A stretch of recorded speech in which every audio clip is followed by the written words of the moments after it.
Hi friends, welcome to TNPSC current affairs. நம்ம இன்றைக்கான பேப்பரில் என்ன கரண்ட் அஃபேர்ஸ் இருக்குன்னு பார்ப்போம். இன்றைக்கி 2 ஜூலை 2025 இன்றைக்கான பேப்பர் பார்ப்போம்.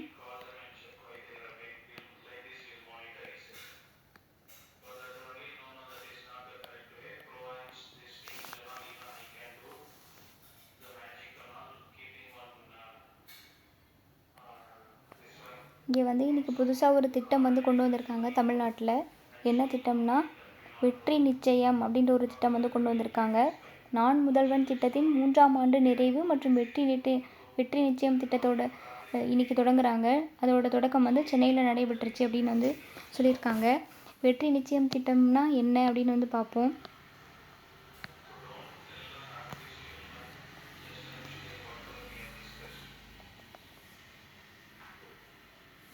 இதில் ஃபஸ்ட்டு திறன்களை வளர்க்கக்கூடிய நான் முதல்வன் திட்டம்.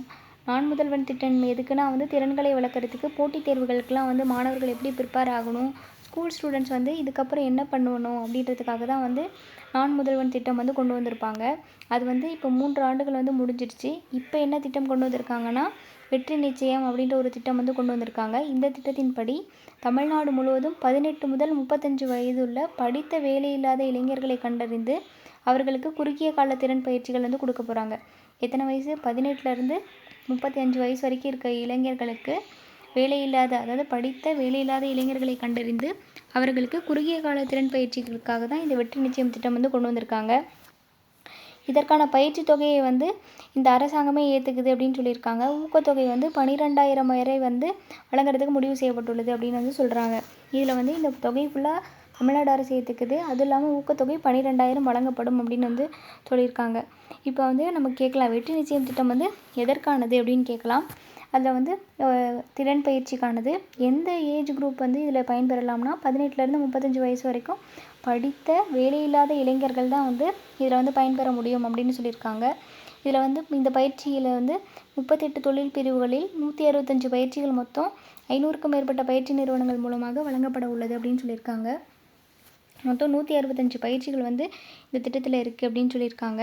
இதில் சாதாரணமான இருக்க மாணவர்கள் மட்டுமல்லாது மாற்றுத்திறனாளிகள், ஏழை மாணவர்கள் என அனைவருக்கும் முன்னுரிமை அடிப்படையில் திறன் பயிற்சி அளிக்கப்பட இருக்கிறது அப்படின்னு சொல்லியிருக்காங்க.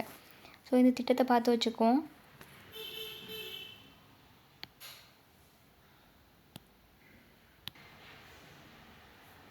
நெக்ஸ்ட்டு பார்ப்போம்.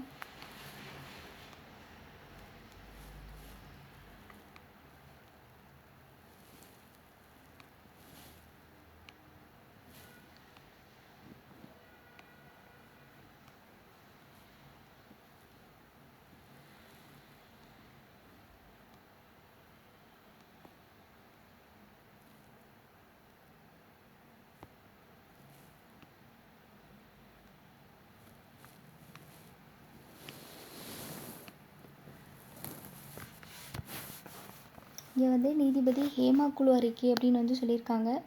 நீதிபதி ஹேமா குழு அறிக்கை எதனோடு தொடர்புடையதுன்னா இந்த கேரளாவில், அதாவது மலையாளம் திரையுலகத்தில் பாலியல் குற்றச்சாட்டுகள் குறித்து விசாரணை செய்கிறதுக்கு தான் இந்த குழு, ஹேமா குழு போட்டிருப்பாங்க.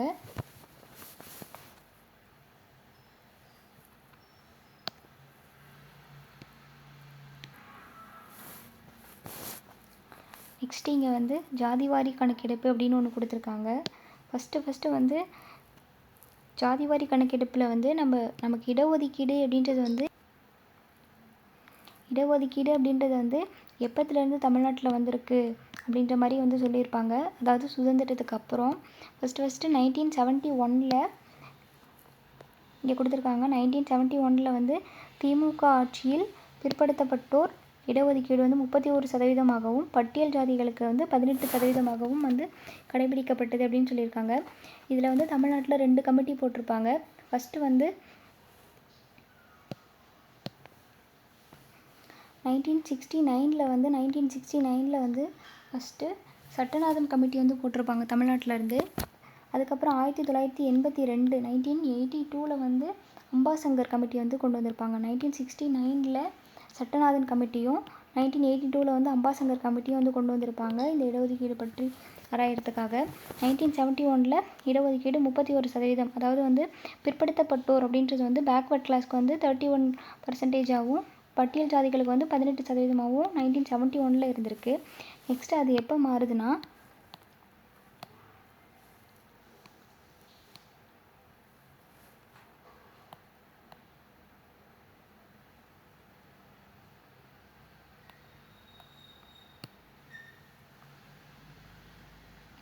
நெக்ஸ்ட்டு இடஒதுக்கீடு விகிதத்தை முன்னாள் முதல்வர் எம்ஜிஆர் வந்து மாற்றிருப்பார். எம்ஜிஆர் வந்து என்னவா மாற்றிருப்பாருன்னா 31% 50% வந்து அதிகரித்தார். யாருக்குன்னா பேக்வர்ட் கிளாஸ்க்கு முன்னாடி வந்து 31% இருந்திருக்கும். அதுக்கப்புறம் எம்ஜிஆர் வந்து 1989 எம்ஜிஆர் வந்தப்போ அது வந்து 50% வந்து மாற்றிருப்பார். 31% to 50% வந்து மாற்றிருப்பார். நெக்ஸ்ட்டு வந்து இதிலேருந்து வந்து 2ஆக பிரிஞ்சிருப்பாங்க. இந்த பிசியிலேருந்து எம்பிசி பிசி அப்படின்னு வந்து 2ஆக பிரிஞ்சிருப்பாங்க 1989.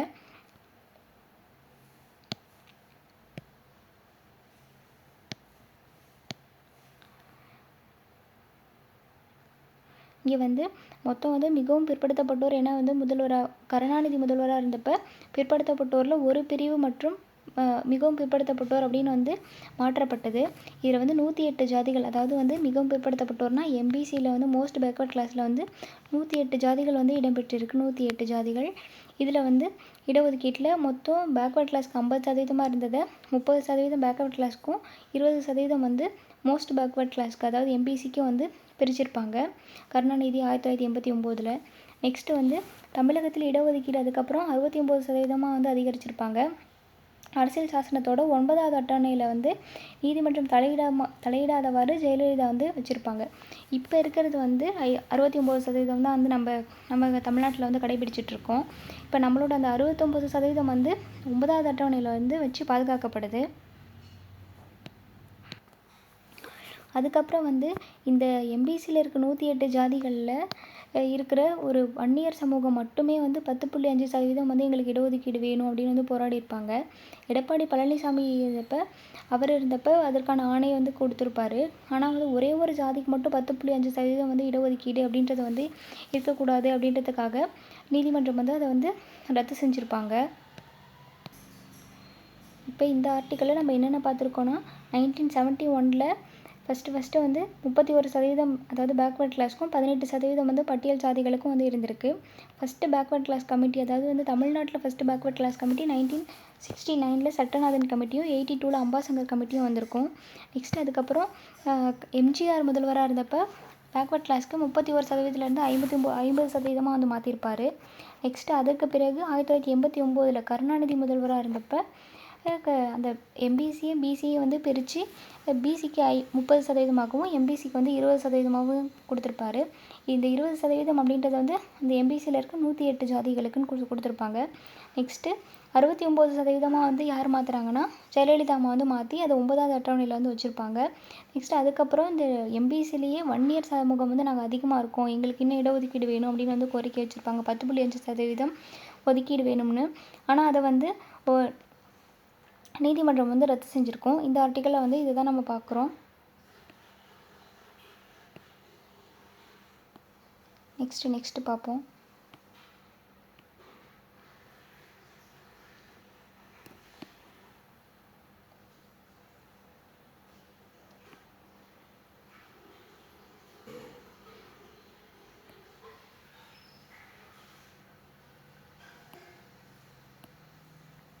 நெக்ஸ்ட்டு இங்கே ஜிஎஸ்டி அறிமுகப்படுத்தினதை பற்றி சொல்லியிருக்காங்க. ஜிஎஸ்டி எப்போ அறிமுகப்படுத்தியிருப்பாங்கன்னா 2017 ஜூலை 1 வந்து அறிமுகப்படுத்தியிருப்பாங்க. ஜிஎஸ்டி அறிமுகப்படுத்தி தற்போது வந்து 8 ஆண்டுகள் வந்து நிறைவு பெற்றிருக்கு. ஏன்னா இன்றைக்கி வந்து ஜூலை 2, அப்போ வந்து 2017 இந்த ஜூன் 30 வரைக்கும் 8 ஆண்டுகள் முடிஞ்சிருச்சு. 8 இயர்ஸ் வந்து முடிஞ்சிருச்சு. இப்போ வந்து 9th இயரில் வந்து இருக்கும்.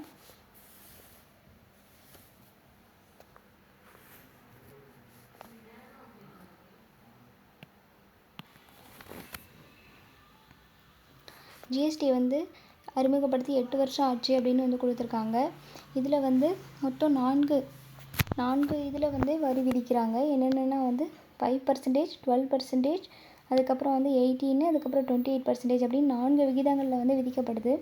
இப்போ வந்து 2024-25 வந்து எவ்வளோ ஜிஎஸ்டி வசூலாகிருக்குன்னா 22.08 லட்சம் கோடி அப்படின்னு வந்து கொடுத்துருக்காங்க. இந்த மாதிரி டீட்டெயில்ஸ்லாம் இப்போ நிறைய கேட்குறாங்க. ஸோ பார்த்து வச்சுக்கலாம். 2024, 25ல் எவ்வளோ கோடி வசூலாயிருக்குன்னா 22.08 லட்சம் கோடி. 22.08 லட்சம் கோடி வந்து வசூலாயிருக்கு அப்படின்னு வந்து கொடுத்துருக்காங்க. இது வந்து 9.4% வந்து வளர்ச்சி அடைந்துள்ளது அப்படின்னு வந்து போட்டிருக்காங்க. 2023, 24ல் 20.18 லட்சமாக இருந்துச்சு. இப்போ வந்து 22.08. இப்போ வந்து 2 லட்சம் கோடி வந்து அதிகமாக வசூலாகிருக்கு. 22.08 லட்சம் கோடி வந்து வசூலாகிருக்கு. இது தெரிஞ்சு வச்சுப்போம். நெக்ஸ்ட் பேஜ் பார்க்கலாம்.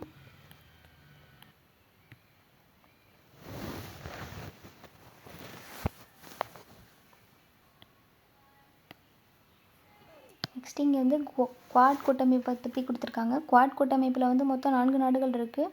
இந்தியா, அமெரிக்கா, ஆஸ்திரேலியா, ஜப்பான் அப்படின்னு 4 நாடுகள் இருக்குது. இது எதுக்காகனா இந்திய பசிபிக் பிராந்தியத்தில் அமைதி மற்றும் பாதுகாப்பு ஸ்திரத்தன்மையை வந்து நிலவ வேண்டும் அப்படின்றதுக்காக தான் வந்து இந்த கூட்டமைப்பு வந்து கவனம் செலுத்தி வருகிறது அப்படின்னு வந்து போட்டிருக்காங்க. இதோட கூட்டமைப்போட உச்சி மாநாடு வந்து இந்த ஆண்டு வந்து நவம்பரில் வந்து நடைபெற வாய்ப்புள்ளது அப்படின்னு கொடுத்துருக்காங்க. நமக்கு வந்து குவாடில் எந்தெந்த நாடுகள் இருக்குது அப்படின்னு வந்து தெரிஞ்சுக்கிட்டா போதும். எந்தெந்த நாடுகள்னால் இந்தியா, அமெரிக்கா, ஆஸ்திரேலியா, ஜப்பான் ஆகிய 4 நாடுகள் இருக்குது. நெக்ஸ்ட்டு இந்திய கடற்படையில் வந்து இன்னொரு கப்பல் இணைச்சிருக்காங்க. பேர் என்னென்னா ஐஎன்எஸ் தமால் அப்படின்ற ஒரு கப்பலை வந்து இணைச்சிருக்காங்க. ஐஎன்எஸ் தமால் அப்படின்ற ஒரு போர்க்கப்பலை வந்து இந்திய கடற்படையில் வந்து இணைச்சிருக்காங்க.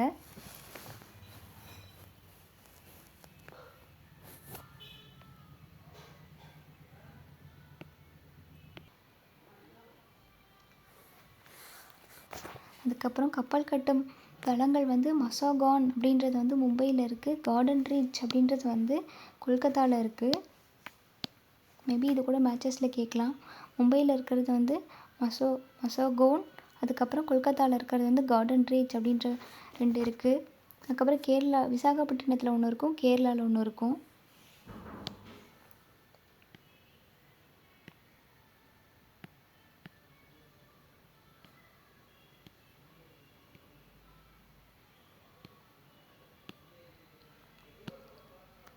நெக்ஸ்ட்டு கொஞ்ச நாளைக்கு முன்னாடி வந்து இந்த சிஆர்பிசி, ஐபிசி இந்த சட்டங்களுக்கு பதிலாக வந்து 3 சட்டங்கள் வந்து கொண்டு வந்திருப்பாங்க. ஆங்கிலேய ஆட்சி காலத்தில் இருந்த இந்திய தண்டனையியல் சட்டம், குற்றவியல் நடைமுறை சட்டம், அதுக்கப்புறம் இந்திய சாட்சியங்கள் சட்டம் ஆகியவற்றுக்கு மாற்றாக பாரதிய நியாய சம்ஹிதா அதாவது பிஎன்எஸ், அதுக்கப்புறம் வந்து பாரதிய நாகரிக சுரக்ஷா சம்ஹிதா பிஎன்எஸ்எஸ், பாரதிய நாகரிக சுரக்ஷா சம்ஹிதா.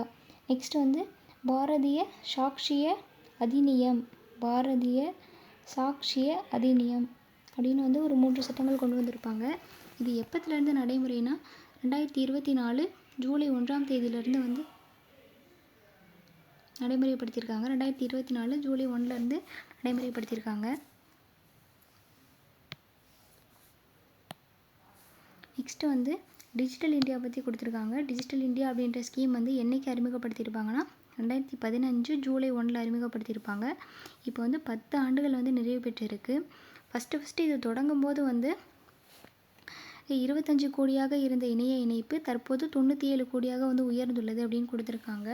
ஸ்டார்ட் பண்ணுறப்ப அதாவது வந்து 2015 ஜூலை 1 ஸ்டார்ட் பண்ணுறப்ப 25 கோடி தான் வந்து இணைய இணைப்பு இருந்திருக்கும். இப்போ வந்து 97 கோடியாக வந்து அதிகரிச்சிருக்காங்க.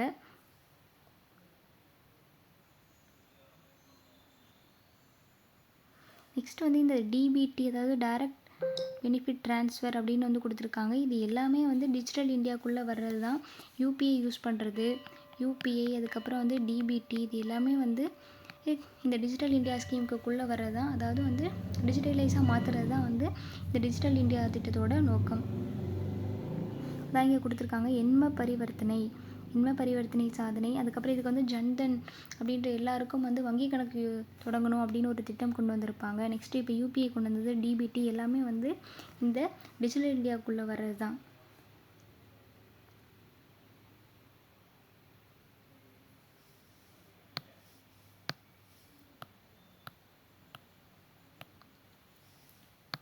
நெக்ஸ்ட்டு இந்தியா ஃப்ரான்ஸ் கூட்டு பயிற்சி அப்படின்னு கொடுத்துருக்காங்க. இப்போ இந்தியாவுக்கும் ஃப்ரான்ஸுக்கும் விமானப்படைகளுக்கு இடையே நடக்கிற கூட்டு பயிற்சி என்னென்னா கருடா. அப்போ கருடானா வந்து நம்ம வந்து பறக்கிற பறவை மாதிரி வந்து வச்சுக்கலாம். நெக்ஸ்ட்டு வந்து கடற்படை அப்படின்னா வந்து வருண பகவான் அப்படின்றது வந்து வருணா அப்படின்னு சொல்கிறாங்க. நெக்ஸ்ட் வந்து இராணுவங்களுக்கு இடையே நடக்கிறது வந்து சக்தி பயிற்சி அப்படின்னு வந்து பேர் வச்சுருக்காங்க. இப்போ வந்து இந்தியா ஃப்ரான்ஸு விமானப்படைகளுக்கு பயிற்சினா கருடா, கடற்படைனா வருணா, அதுக்கப்புறம் இராணுவ பயிற்சினா சக்தி அப்படின்னு சொல்கிறாங்க.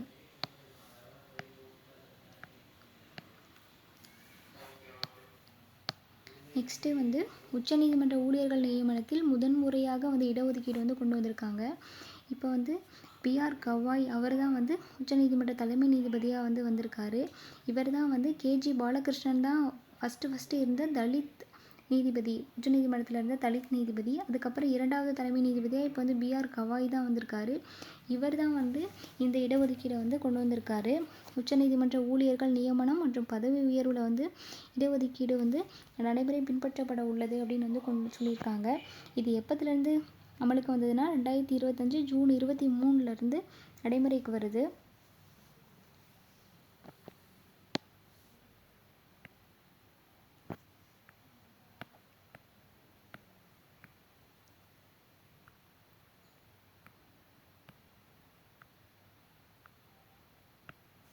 நெக்ஸ்ட்டு ரயில்வேவோட அனைத்து சேவைகளுக்கும் வந்து ஒரே ஒரு செயலி மொத்தமாக வந்து கொண்டு வந்திருக்காங்க.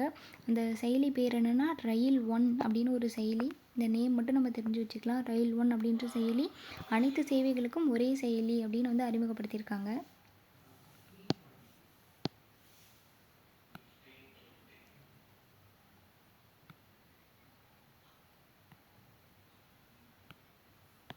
நெக்ஸ்ட்டு விருதுநகரில் வந்து ஜவுளி பூங்கா வந்து அமைக்க போகிறாங்க. நம்ம இதை தெரிஞ்சு வச்சுப்போம். எந்த ஊரில் வந்து அமைக்க போகிறாங்கன்னு மட்டும் தெரிஞ்சு வச்சுக்கலாம். விருதுநகரில் ஜவுளி பூங்கா வந்து அமைக்க போகிறாங்க.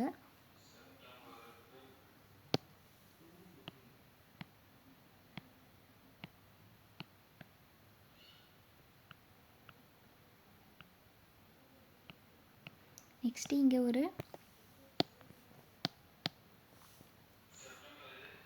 காப்புரிமை வந்து கொடுத்துருக்காங்க. எதுக்குன்னா அஸ்ஸாமோட பேக்லெஸ் டீ டிப். நம்ம வந்து டீ வந்து ஒரு பேக்கில் வந்து டிப் பண்ணி அந்த குடிப்போம். இப்போ வந்து பேக்லெஸ் டீ டிப் அப்படின்னு ஒன்று கொண்டு வந்திருக்காங்க.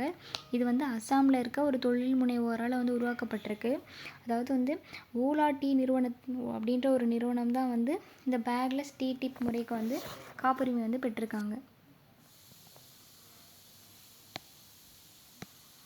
இன்றைக்கான பேப்பரில் நியூஸ் அவ்வளோதான். நாளைக்கான பேப்பரில் பார்ப்போம். பை.